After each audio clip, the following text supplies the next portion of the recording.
Hello，大家好，我係 Freeman Channel Freeman，係啦，好耐都冇同大家傾下偈啦。咁咧，今日咧我就想講少少嘅，因為咧我近排睇一本書，主要係講一啲斷捨離。咁其實斷捨離好多種嘢嘅啦，譬如有物件啦，有一啲人際關係都有嘅喎。咁甚至乎係有一啲解釋唔到嘅一啲東西，都會有一啲囤積咗一啲帶出一啲負能量啦。咁咧就會阻礙咗你吸引一啲正能量，甚至乎吸引一啲係好嘅事情會發生，呢啲會吸收少咗咯。咁點解咧？就係話，因為咧我哋成日都會去買嘢啦，去 shopping 啦，甚至乎可能去旅行玩啦。咁往往咧都會囤積咗一啲，其實我哋講係知道係其實冇用，但係咧往往都會留咗喺屋企，喺某些角落上邊。例如係啲咩咧？例如可能係膠袋啦，係嘛？環保袋啦、紙盒啦，即係譬如可能男朋友、女朋友送俾你一個好靚靚嘅一份禮物，咁但係咧個盒咧，其實你每日都戴住條鏈啦，又或者戴住隻戒指，但係咧個盒咧往往都係唔捨得抌喎，擺埋一邊，甚至乎可能去到一啲名店度買一啲包包啊、銀包啊等等咧，你都哇個袋好靚，個紙袋好靚，我唔想抌，往往都係囤積咗一啲嘅啲物件咧，會係喺角落裏邊啦。咁咧呢一個情況亦都會係帶來到你有一啲，當然買嗰樣產品係一件好正能量、好好嘅事，好開心、好幸福。但係咧，往往呢一啲嘅包裝品啦，又或者係膠袋啊、紙袋等等咧，佢都會殘留咗一啲嘅負能量喺度嘅。咁久而久之，我哋放低咗又冇用嘅時候咧，佢嘅負能量咧就會慢慢囤積。咁啱你都知道，每一年咧財位啊，甚至乎唔同嘅方位咧，都會代表唔同嘅情況嘅。當年可能咁啱你咧將嗰一樣嘢放咗喺個好嘅位置上邊咧，咁就會減低咗你吸收一啲正能量啦，吸收財富啦、正財還財啦，甚至乎一啲人緣好嘅一啲去清理咗佢啦。當然我都好明白，我自己都深深感受到，原來棄置呢一啲嘅呢啲物品咧，其實係好困難嘅，因為往往都會好多紀念價值啦。其實我以前都有好多，我屋企好多嘢，例如就係譬如我去日本買嘅一啲杯啦，因為我以前有隻狗仔啊，咁有個公仔好鬼似佢，咁咧就買啲杯啦、碟啦，甚至乎一啲其實我自己唔會用嘅一啲紀念品，咁買好多，咁但係咧你會發現咗，我擺低咗成10年咧，其實我從來都冇用過。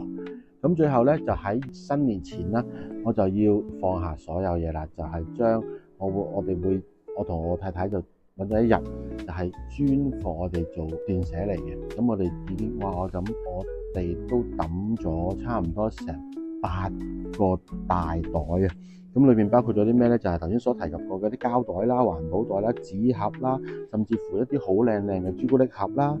都會係有一啲嘅衫褲鞋襪啦，例如可能係買咗翻嚟，但係咧又唔係點着，甚至乎可能你以前嗰個工種或者你以前工作啊或者去街啊咁等等，都會着嗰種衫，但係而家又唔着咯喎。咁放喺度咧，其實堆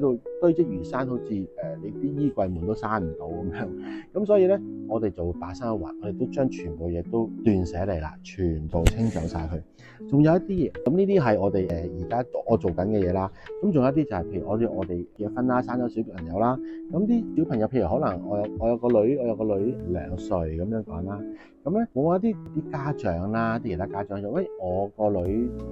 啲書唔啱啦，我哋要俾出去咯喎，咁你有冇興趣要啊？往往咧，我哋都話好啊，嗰啲可能係1年級、2年級，但係咧我個女係2歲，咁嗰時點咧就係好啊，我要咗先啦，要咗翻嚟啦，要咗翻嚟之後咧就揾個位置放好佢啦，咁啊等阿女咧4年之後讀小1嘅時候開始睇佢哋嗰啲嘅小學書，甚至乎故事書等等。但係當我個女而家已經7歲咧，其實原來從來都冇睇過嗰一批嘅書籍。咁咧嗰一批嘅書籍咧就會囤積咗喺屋企某個嘅書櫃裏邊4年。呢4年裏邊咧原封不動都係就咁擺到。所以咧我都溝通咗嘅就係我哋一定要將佢所有嘢斷捨離，我哋將舊嘅物品清走咗。咁我哋清走咗舊嘅物品，我哋個空間上 which is 可能你心靈上又好啦，你屋企嘅空間上又好啦，你都會有啲新嘅能量會走入，會自動就會入嚟。咁相對地咧，你所行嘅路咧，相對地就會好好多咯。呢個係我自己有親身體驗過情況之下，我會去講俾大家聽。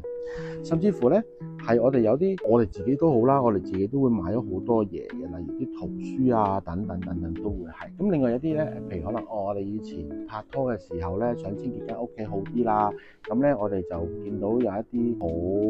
勁嘅一啲吸塵機啊，甚至乎啲空氣清新機 all in one 嗰啲咧，我諗你哋估到嗰啲幾萬蚊一部啊！我20年前買到今日，其實用咗幾多次咧？我諗真係寥寥可數，但係部機又哇好貴喎，唔捨得抌喎，咁點算咧？而家嗱好老實嘅，我都部機都仲喺度，我都掙扎緊應唔應該唔好要佢，真係好貴。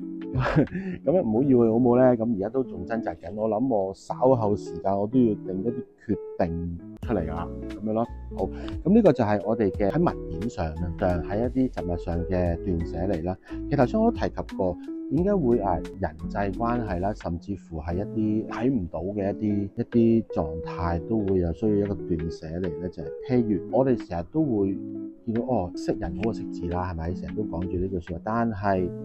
往往大家有冇留意到，當你有一啲新嘅概念、有啲新嘅 idea， 想自己能自己提升，譬如我本身唔係好識講嘢嘅人，我想做個 channel， 我想去分享我自己日常生活，或者分享一啲我曾經學過嘅嘢俾大家聽。往往咧都會有第三者、第四者、第五者等等咧，都會行埋你身邊，就話俾你聽，我覺得你呢樣嘢唔好喎，其實咧好難維持到喎，等等等等。呢啲咧好多負面嘅説話咧，都會唔多唔少會走入咗你隻耳仔裏邊，跟住你咧就會進入你嘅潛意識嘅時候，究竟我係咪真係咁咧？小我就出嚟啦，就會同你講，當然啦，你不如就安於現狀啦，唔好再去諗其他嘢啦，搞好啲份工，等等等等。其實呢一種 noise 係咪我哋需要去接收？呢一種嘅頻率，我係咪應該要聽？其實好困難嘅，好困難就係咩咧？就係我哋講嘅説話又要聽咁樣。其實咧，我覺得係錯。呢一種嘅，我哋一定要斷捨離。點樣斷捨離？朋友出嚟嘅，可能真係會係吃喝玩樂傾下偈 OK。但係如果你話講到自己可能創業，尤其是創業做一啲新嘅嘢咧，往往身邊都會好多一啲負面情緒啦，話呢個而家現今嘅經濟環境好差啦，唔好做咁多嘢啦，就安於現狀做好自己而家份工就算數啦。呢啲等等嘅心態，好多人都會講出嚟，甚至乎自己嘅親人都會。咁所以點樣斷捨離就係話，我哋要有一個好清晰嘅一個目標，好清晰嘅一個 scanner 去隔絕咗一啲聲音。咁而呢一個我哋可以點樣可以去鍛鍊自己做呢樣嘢呢？其實我自己呢，我就會通常會去做打坐，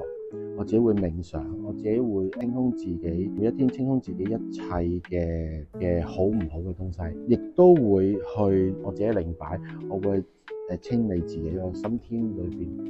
唔適合我嘅能量，通通幫我向光走，等等等等。我會做呢一啲嘅鍛鍊啦、訓練啦、練習等等。久而久之咧，我會識得點樣去處理一啲我唔應該聽嘅説話，或者我唔應該做嘅嘢，我亦都會識得點樣去處理。咁一個咧，如果大家有睇過我嘅 channel 啦，甚至乎有聽過 channel，你就會知道，其實可以透過靈擺可以做到好多嘢啦。咁如果唔識嘅，可以喺樓下留言，我可以教你哋一啲基本嘅知識，甚至乎我哋去冥想啦、打坐啦，其實我都會聽一啲好 relax 嘅音樂，去令到自己好放鬆、好 relax。咁呢一啲咧就係我認為喺見到嘅嘢同見唔到嘅嘢都需要斷捨離。其實我哋唔係一定要每年嘅年尾做，我哋可以隨時隨地都做。我哋隨時隨地都可以做，令到自己去斷捨離，令到自己將騰空翻一啲空間去吸收翻一啲正能量好嘅嘢，咁你所有嘅運氣就會自然就會好噶啦。OK，咁嗱，我今日咧斷捨離呢個 topic 咧分享到呢一度啦。咁如果大家覺得我嘅 channel 係可以幫到大家嘅話咧，請大家留去 like、share 同埋 subscribe 我嘅 channel，咁同埋撳着個鐘仔，當我一有新片嘅時候咧，你哋會即時收得到啦，好冇？咁嗱，咁今日就去到呢度先，拜拜。